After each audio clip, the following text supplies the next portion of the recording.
Liu Xiang pun langsung menaiki kereta kuda untuk pergi ke akademi militer. Sementara itu kembali kepada Cuyun. Ia pun menyampaikan kepada Yoyo dan juga yang lainnya bahwa kalian semua juga telah bekerja keras. Untuk sementara waktu ia memiliki hal yang harus dilakukan. Jika mereka mengalami masalah, gunakan mutiara roh untuk menghubungi Cuyun. Yoyo dan yang lainnya pun mengerti tentang apa yang diinstruksikan oleh bos mereka. Sementara itu ternyata Cuyun sedang bersama Supreme Emperor Abyssal. Dikatakan oleh Supreme Emperor Abyssal, di sini ternyata terdapat 10 juta telur Abyssal. 79 hari kemudian begitu berhasil, maka tentara Abyssal dapat diperluas hingga jutaan. Ditambah lagi kata Cuyun, dengan begini pertempuran dengan semut, peluang kemenangan meningkat dengan pesat. Terlebih lagi disampaikan oleh Supreme Emperor Abyssal, kaktus yang Cuyun tanam di pasir kematian, hanya sebagian kecil saja yang selamat. Seperti yang Cuyun duga, kami para serangga Abyssal setelah memakan kaktus yang hidup itu, kini mereka memiliki racun hebat dari pasir kematian. Mendengar itu disampaikan oleh Cuyun, lain kali ia akan membawa kembali beberapa kaktus lagi. Supreme Emperor Abyssal pun sangat senang. Ini adalah keputusan terbaiknya yang pernah ia buat untuk bekerja sama dengan Cuyun. Namun dikatakan oleh Cuyun, ini baru saja dimulai. Beri ia lebih banyak waktu. Cuyun akan memberikan mereka lebih banyak bantuan.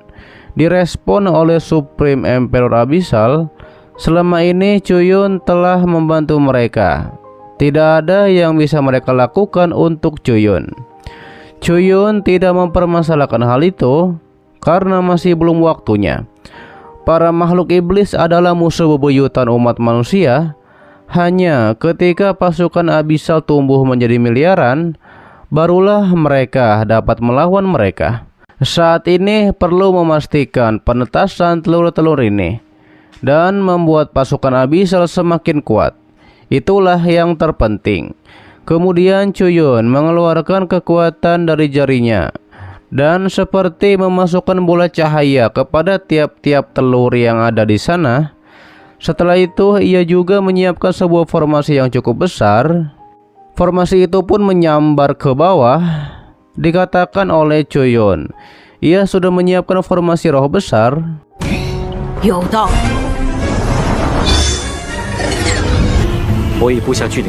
Energi roh di tempat ini ditingkatkan 3 kali lipat untuk penetasan telur. Seharusnya bisa membantu.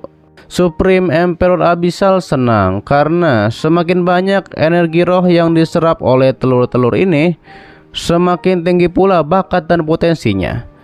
Ditegaskan oleh Cuyun bahwa ia akan berada di sini dan tidak keluar untuk memastikan tidak ada kesalahan. Kemudian Cuyun pun mulai berkultivasi di sana. Sementara Supreme Emperor Abyssal bergumam, umat manusia sangat beruntung memiliki seorang pemuda seperti Cuyun. Berpindah ke tempat lain, terlihat 5 cicit Supreme Emperor sedang berkumpul.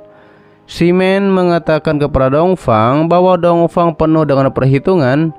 Bisnis yang dilakukan oleh Cuyun, mereka juga bisa melakukannya, apalagi masih bekerja dengan baik.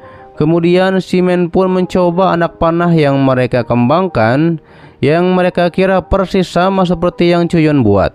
Namun ketika dilancarkan terjadilah sebuah kegagalan. Sima Feifan berkata, bagaimana bisa begini? Tambah lagi, bukankah sudah memilih menggunakan kayu panah? Itu adalah bahan yang lebih baik daripada bambu panah. Perkataan mereka pun disela oleh kakek dari Pulau Tianggong.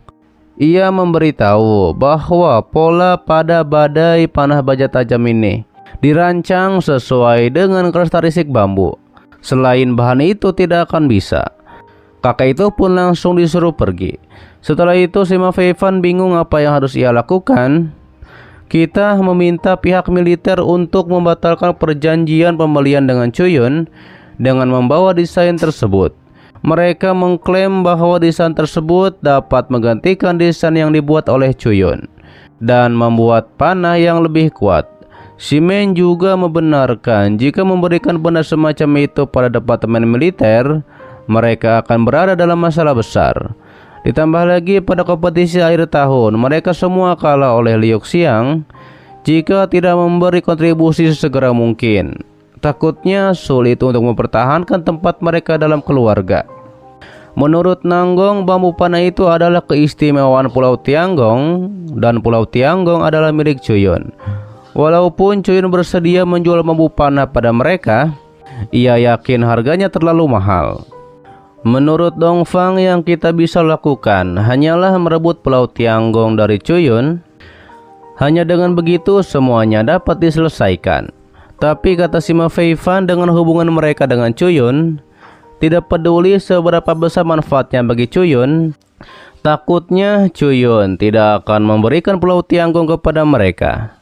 Ketika itu Dongfang mengingat ketika Liu Xiang menolak ajakan merayakan dari Chuyun dan beralasan untuk menstabilkan ranah.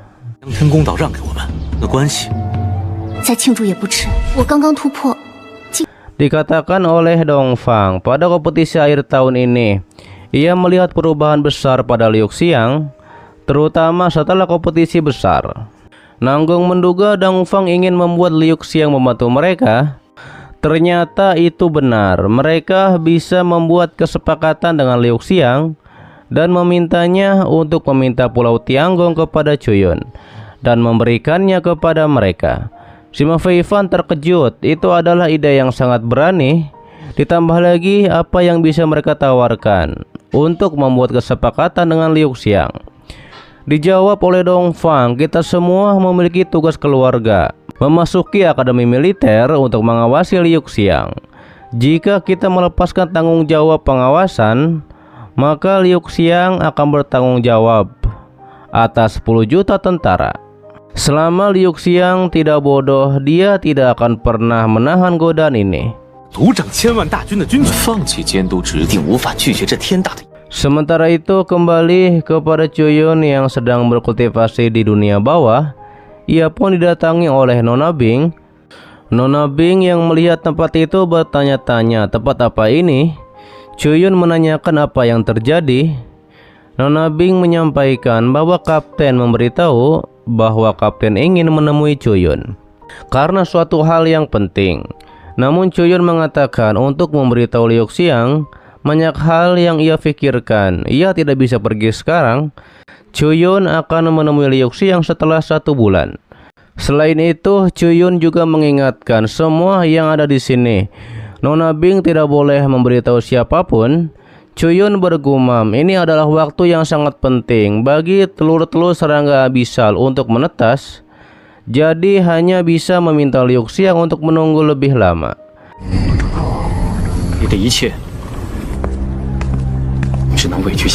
Kemudian kembali kepada Nona Bing yang menyampaikan bahwa Chuyun tidak bisa keluar sekarang dan sebulan lagi akan datang menemui kapten.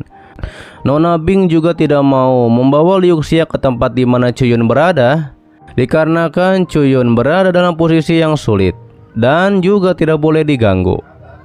Akhirnya Liu Xiang pun mengerti. Ia pun menyuruh Nona Bing untuk meminta Chuyun menemuinya setelah 1 bulan. Setelah hal itu, ia pun muncul di hadapan 5 cicit Supreme Emperor dengan tatapan yang sangat tajam. Liu Xiang pun berjalan di antara mereka. Ia pun bergumam harus mencari cara untuk menjaga kestabilan kelima orang ini.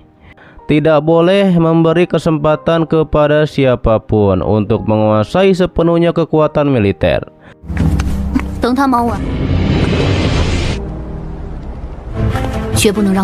Sima Feifan menanyakan apakah Chuyun bersedia menyerahkan Pulau Tianggong.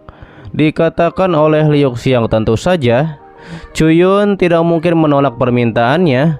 Namun Chuyun membutuhkan waktu untuk memilih beberapa properti pribadi di pulau itu. Ia pun menyuruh agar Dongfang dan yang lainnya kembali 1 bulan lagi. Pastinya si Men tidak terima karena mereka tidak bisa menunggu selama itu. Namun Liu Xiang langsung meledakkan kekuatan esnya di sana sembari menegaskan, apakah kalian punya pertanyaan lagi? Mendengar itu akhirnya Dongfang dan yang lainnya pun pamit pergi karena ketakutan oleh kekuatan Liu Xiang. 1个月，我们先告辞了。你们